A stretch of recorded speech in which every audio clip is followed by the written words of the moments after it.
Yo, this is Tunnel Plays Chrono Trigger.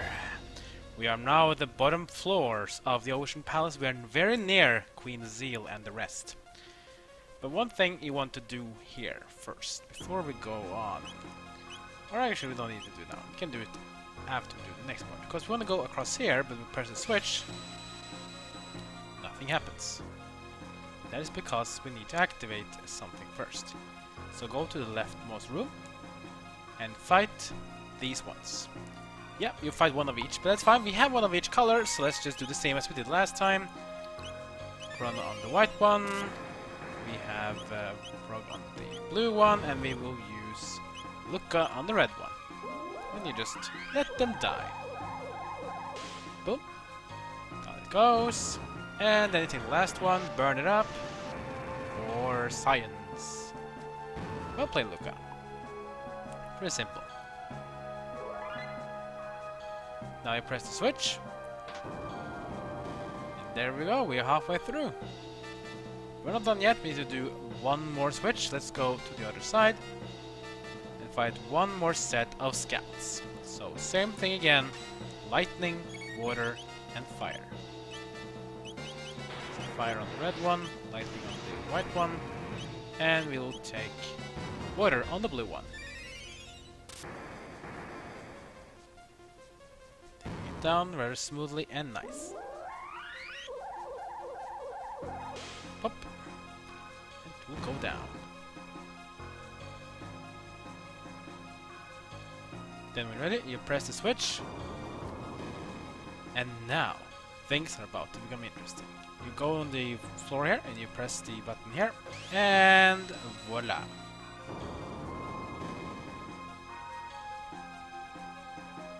The path opens up.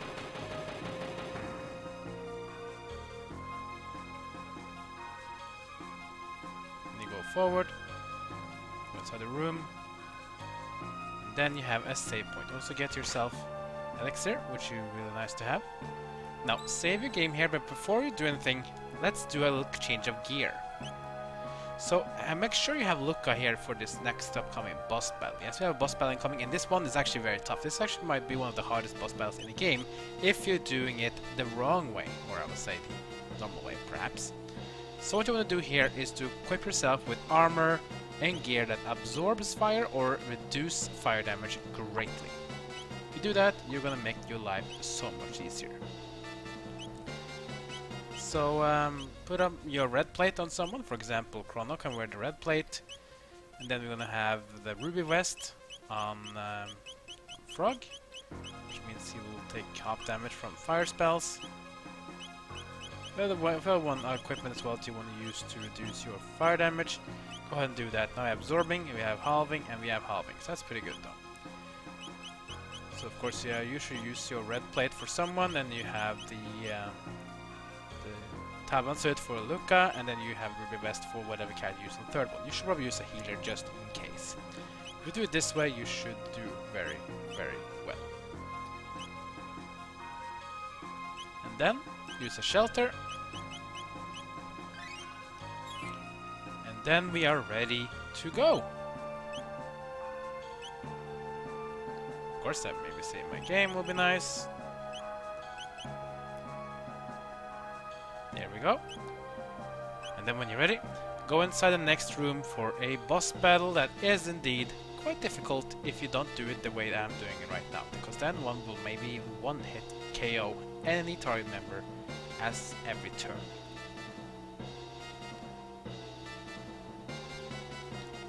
You truly made it all this way. Perhaps I did underestimate you. But this is the end. My pets will put a stop to you. Come forth, Golem Sisters! Yep, I'm known as the Golem Twins. Here are the Golem Sisters. That means we're gonna fight not one, but two of them! And this is a battle you cannot lose. You must win, or you are gone. Use Iron Sphere first, on two characters, which is gonna be annoying. First thing I want to do is to get the Fire 2 out ASAP. If you don't do this, you will maybe struggle from very first beginning. Now the reason I want to do this is because the Golem Twins, or the Golem Sisters in this game, they copy character moves from whatever character that you do it. So for example, if you use a fire technique with Lucca, it means it'll do fire damage to everyone in the group. Now what is the benefit of this one, of course? Yeah, exactly. You are wearing fire-resistant equipment and absorbing one on Chrono. For example, Chrono can never die now, basically. As long as you keep doing this. Remember, if you do another element, then you will screw it up and it's gonna be worse. Same as well also by using physical attacks. If you use physical attacks, you're going to screw yourself. So basically here you don't really do much right now. And let's do a heal up. So we can't really deal any damage now. So Frog Player will be the healer and just have Chrono and Lucca deal fire to sword. So fire damage on Chrono, he's gonna heal. Don't have to worry about him. He will counter though. But luckily the counter does not trigger physical. If you had done that, you would have been in big trouble. Alright, now we have Fire Sword 2. Fire Sword 2 is what we really want to use though. But we only have a circle, which is a bit sad, but let's just go for the right column first.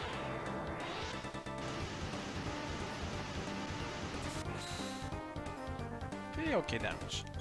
Gonna go copy fire text, we're just gonna keep on doing fire damage. Nothing much we can do for let's just do a heal. I mean, if you really want to risk things, you could probably just deal damage with Frog too. But remember, if you do a physical damage, he will do a physical attack in return. There's a physical attack that is the dangerous thing. It's what really can kill you here. More fire damage. He's gonna counter, which is okay, because it doesn't counter that way. Pretty cool though. Every time Chrono's getting healed, he's just gonna counter back. So basically, this is already won. Another Fire 2 sword on the right golem. We can do for Frog so far. It's gonna copy attack, so nothing we can do. It's better if you really want to, but just is gonna be like this one. Fire damage again on Lucca. Lucca takes a little fire damage. There we go again. Another Fire 2 sword. Up and slash, down it goes. This almost has a lot of health, so it won't take a bit of time. It's okay though. More fire damage dealt. Fire sword 2 comes in and strikes the right golem. Still gonna copy text, that's okay though.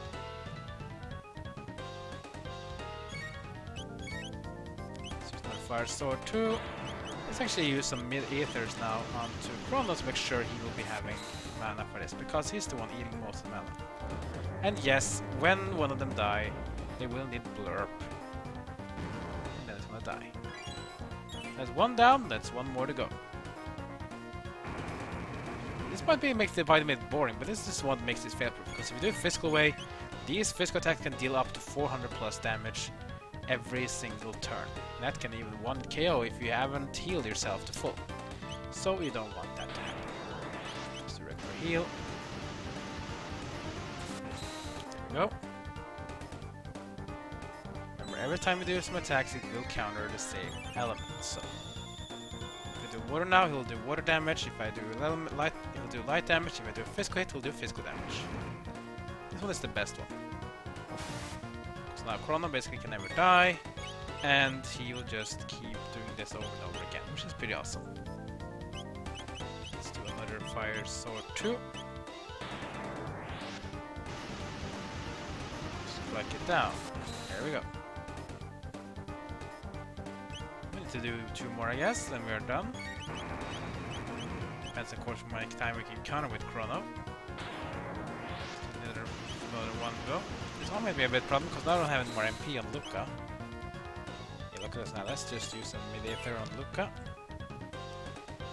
And we wait for Frog's turn, and then we use my mid-aether on Chrono as well. Now I can just Fire Sword 2 again. Up we go, and strike it down. Still not dead yet. Should we try it? Nah, let's just make this safe.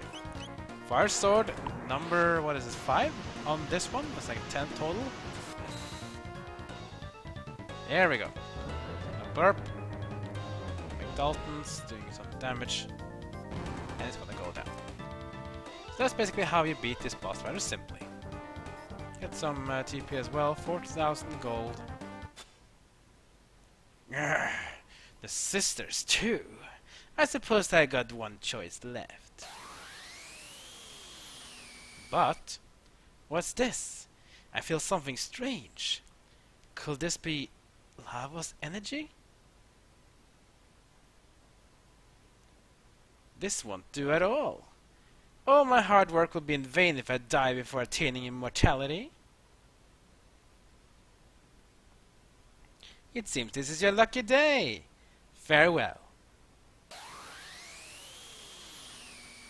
And farewell indeed. Now I might think you might think me I'm crazy by just gonna say what I'm gonna do right now, but I'm actually gonna end the episode right now because coming up now is a scene that I believe has its own right to an episode, because what's coming up now is one of the coolest scenes in Chrono Trigger, probably one of the coolest scenes in gaming history. And here's also where Square Enix does something that very few game developers would ever even consider doing, which is, I would say, very risky, but it works out in this game. What are they doing? I'll tell you next episode, because next episode we're gonna go head to head with the villain of the game itself. Oh yes. Like, comment and subscribe. Follow me on Twitter, Twitch and Facebook. That's quite for now, so see you next time as my story of Chrono Trigger